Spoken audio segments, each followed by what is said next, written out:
Alors Vivatech, c'est un événement qui a été créé en 2016 et aujourd'hui c'est le plus gros événement startup et tech en Europe. Et moi j'aime bien dire que c'est une plateforme où il y a plein de gens qui collaborent ensemble à Paris. Donc il y a des investisseurs, des corporates, des entrepreneurs, des étudiants, des penseurs et des curieux qui viennent découvrir la tech, faire du business, découvrir les nouvelles innovations et s'inspirer avec des conférences et imaginer le monde de demain.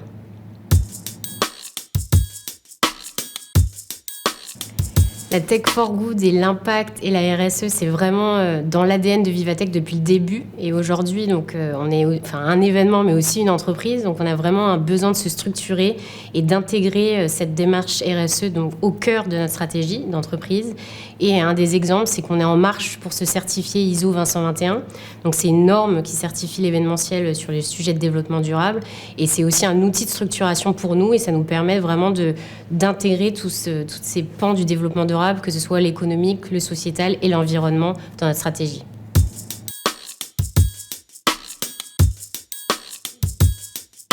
Alors aujourd'hui, elle n'est pas assez présente et j'espère qu'on le sera encore plus dans le futur.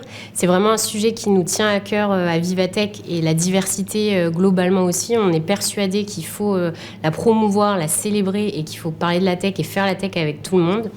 Et sur les femmes en particulier, 2 projets qui nous permettent de donner des clés concrètes. Le premier, c'est le Female Founder Challenge, qui est un prix pour mettre en lumière les femmes entrepreneurs. Et au-delà de les mettre en lumière, c'est leur permettre aussi de connecter avec des investisseurs.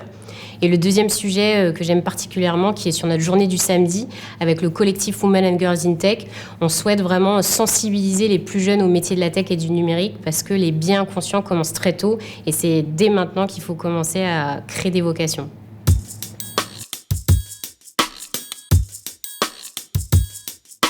À Vivatech, on est persuadé que la tech peut avoir un impact positif sur la société et l'environnement. Et même, c'est même pas pouvoir, c'est doit avoir un impact positif. On a aussi un rôle d'inspirer et d'équiper concrètement toutes les personnes qui viennent à Vivatech sur ces sujets-là.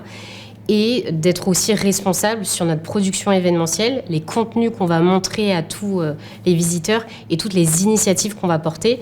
Par exemple, on fait pas mal de partenariats avec des associations et on a notamment monté un speed coaching avec des jeunes éloignés de l'emploi pour essayer de les connecter avec tous les partenaires qui sont présents à Vivatech.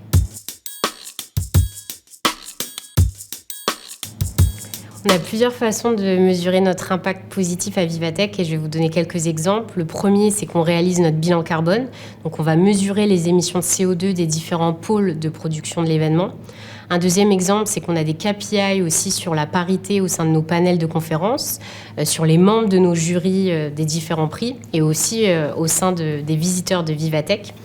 Et aujourd'hui, comme je le disais, on s'attache à structurer de plus en plus et mettre des KPI sur ces sujets d'ici à 2026 parce que c'est les 10 ans de Vivatech et on veut être de plus en plus exigeants et justement, comme je le disais, intégrer la RSE dans notre stratégie à long terme et justement rendre l'événement encore plus accessible pour tous.